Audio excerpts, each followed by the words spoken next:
Hi, I'm Merilee Mostov from the Bainbridge Island Historical Museum.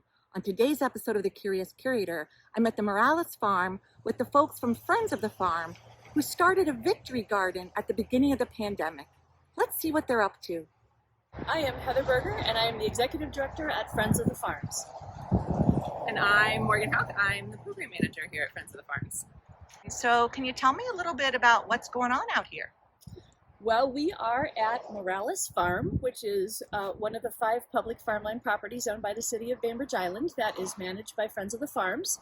And you are looking at our victory garden. When the pandemic hit in March, we were talking to people in the community, talking with Helpline House, and thinking about how there were going to be more people who were going to need access to fresh, healthy food and may not be able to afford it because of everything that's going on around us. Brian Porter is one of our farmers on Bainbridge Island, and he happens to have leased land here at Merilee Farm. And when he heard that we were going to do the victory garden, he volunteered to have some of his employees till the land for us and start to get it ready for us to plant. And then he also donated some of his plant starts so that we could kind of jumpstart and get things growing right away. The design was the brainchild of Morgan, but everything that we harvest, 100% is donated to Helpline House. So how did you develop the plan for this, Morgan? Yeah, I really wanted to plant things that were really low maintenance, that would be good kind of like starter crops for new gardeners to be able to learn about. So we were getting a lot of emails from people who had never planted a garden before and were really interested in learning how to do it, and also looking for resources of where to buy plants and seeds and get soil. So Heather and I put together a few little one-pager sheets along with some help from Bainbridge Prepares, and help distribute those throughout the community. And then we wanted to be able to plant some things here, like Heather said, to be able to just donate directly, but also to be able to almost have like a living exhibit of all of the crops that we had on our list. So it included a lot of brassicas, which are things in the broccoli family. So most of the stuff in this row, like kales and cabbage, broccoli, collard greens, all that good stuff. These are dragon's tongue beans. So they're really sweet. They'll change a little bit of color when you go to actually cook them, so I often just put them in salads or eat them raw. But they're just beautiful, and I actually prefer to grow them because they're a lot easier to see. When you're harvesting green beans, you can hardly tell the difference between the beans and the flower, or the beans and the leaves. But with these, they really stand out, and you can harvest them a lot easier.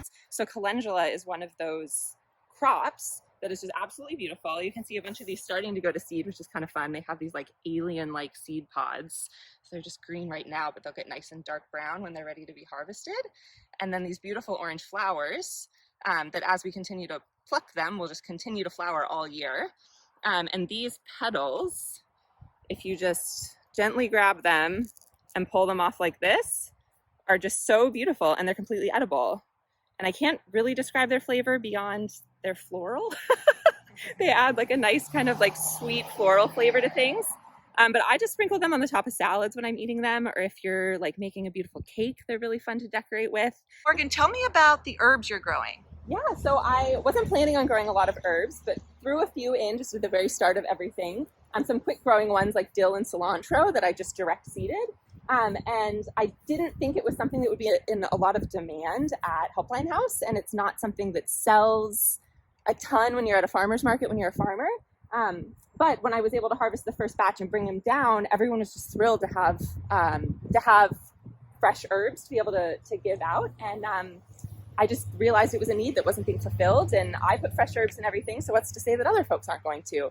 So I think I hear what you're saying is that many people on the island really weren't harvesting vegetables on their own, but once the pandemic hit, they decided now it's time. Yeah, I think we have a lot of really dedicated gardeners on the island. The island is always growing with new people, and there's always people who are looking to learn about new things. And I think the pandemic really helped to jumpstart some of that interest when you went to Safeway or Town and Country, and all of a sudden the shelves were a little bit bare. You were only allowed to get, one chicken when you went to go to the grocery store. So maybe creating a relationship with a farmer who's growing food right in your backyard, literally, was a both sustainable, healthy, and just smart choice in the middle of a pandemic. And I think it really encouraged a lot of people to jump into gardening in a way that maybe they've always wanted to, but haven't had the time or necessarily the motivation to do it, because it is so easy to access healthy food here on Bainbridge Island.